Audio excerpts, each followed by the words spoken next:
This is a review of Eric Johnson's gig in London on the 25th of July 2026, one of the UK legs of his Texaphonic tour.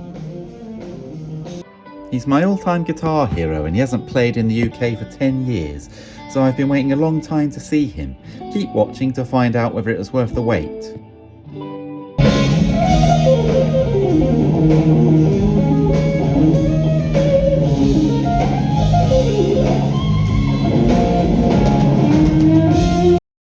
If you're not familiar with Eric, he's a Texan guitarist who is revered for his unique and distinct melodic sound, which he creates by mixing world-leading, iconic and beautiful guitar tones with highly idiosyncratic phrasing, virtuosic shredding, eclectic genre-mixing songwriting, and his use of multiple unusual guitar techniques to create atmospheric, subtle, poignant and tasteful music. The venue is the Islington Assembly Hall in North London, yet again, which increasingly seems to be becoming a venue for guitar virtuosos. In the past year here, I've seen Yngwie Malmsteen and Matteo Mancuso, among others. There was a big queue an hour before the doors opened, with a good mix of young and older fans. I've talked about the venue in other videos. It's a Grade 2 listed building, and quite historic, with decent sound usually. There is good seating on the balcony and plenty of standing room. The warm-up act for the UK leg of the tour was a singer-songwriter called Tom Moriarty, who played blues and folk-infused songs accompanied by an acoustic guitarist with no rhythm section. It was all very polished and competently done, but it was nothing out of the ordinary. Warm-up acts can find themselves in a difficult position in situations such as this, as we started queuing at 6 PM, doors opened at 7 PM, and then we sat in the hall for an hour until this lot came on at 8 PM. So after 2 hours, the audience are just wanting the main act to come on, and not to wait another hour for it. So if they have to wait and sit for a support act, it needs to be something unusual or with a lot of crowd interaction to keep people's spirits up, and cannot be too generic. So this act were in a tricky position, but the crowd seemed quite enthusiastic about their performance and gave them a good reception. Finally, at 9 PM, 2 hours after opening, Eric came on stage with little fuss. My brain was pretty tired from all the waiting around, but once he started it was like a breath of fresh air. He played a mix of hits, improvisational jams, acoustic material and even jazz standards.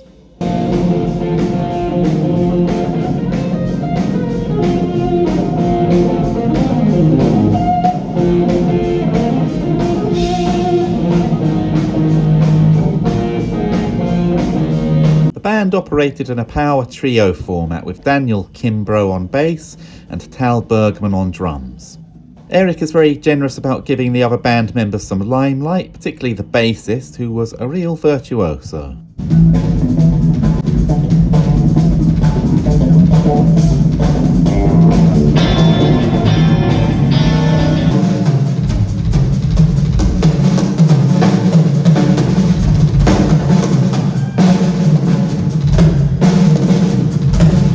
Eric is very versatile. He can write a song in most genres and have it sound as though it was his predominant style. Here are some of the styles he played.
He's renowned for his electric shredding, but he's a brilliant fingerstyle player too, and spent part of the set concentrating on acoustic pieces.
As usual, Eric showcased his usual range of bespoke techniques and musical ideas. Here are some of those.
One of the things he's most notorious for is his OCD approach to tone, and he demonstrated all of his famous tones at this show.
He did a few of his vocal songs, and for a man in his early 70s, he has a remarkably soft and youthful sounding voice, and he basically sounded as he sounds on his old albums from the 80s and 90s.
The show lasted about an hour and 45 minutes. He finished with Cliffs of Dover and a couple of encores, and then he disappeared with as little fanfare as he arrived. So, bearing in mind he's not played in the UK for 10 years and we had to wait a long time for the show to begin, did it live up to expectations? There were some cons. The wait was quite long. From queuing up from 6ish until Eric came on stage at 9 PM, it was quite the wait. The sound was patchy at times. It seemed to improve as the gig went on, but at times Eric's lead playing was not coming clearly through the PA. He also failed to include a couple of major staples on the set list, such as Manhattan and Trademark, which are two of his most popular songs. But overall, the show was everything I hoped for and more. I've seen videos of him live on YouTube over the last few years, and his playing has been a bit sloppy in some of them, so I was worried he might not quite be at the level he used to be at. But my fears were very quickly dispelled, as his lead playing was fast and fluid and precise from the first song. His improv was pretty much as good as his peak years, and he's still playing to a world-class level. He's in his early 70s now and still touring like mad and playing at the top of his game. There were lots of pros to the experience that I enjoyed. His versatility, he played rock, blues, country, bluegrass, jazz, boogie, pop and God knows what else. His amazing technique, the fingerstyle stuff, the lead playing, the amazing tone. When it comes to being a master of tone, he's the best in the world and probably ever, alongside Jeff Beck. Overall, if you're seriously into your guitar playing, regardless of genre, I unreservedly recommend trying to catch him on the remaining dates of the Texaphonic tour. You'll see one of the greatest trailblazers ever on the instrument, still at the top of his game. If you wait, considering he hasn't been here for 10 years and he's in his early 70s now, you may never get another chance to see this unique master of his craft. There are a lot of players around now, such as Guthrie Govan and all the YouTube guitarists, who can and will do anything on the instrument. But for me, they'll never have the soul and uniqueness of players like Eric, and he may be the last of a breed of guitarists who invented their own style and rules, and have not been churned out of the music school production line to sound like guitar playing robots. Catch him while you can, because when he's gone, this magical style is not coming back.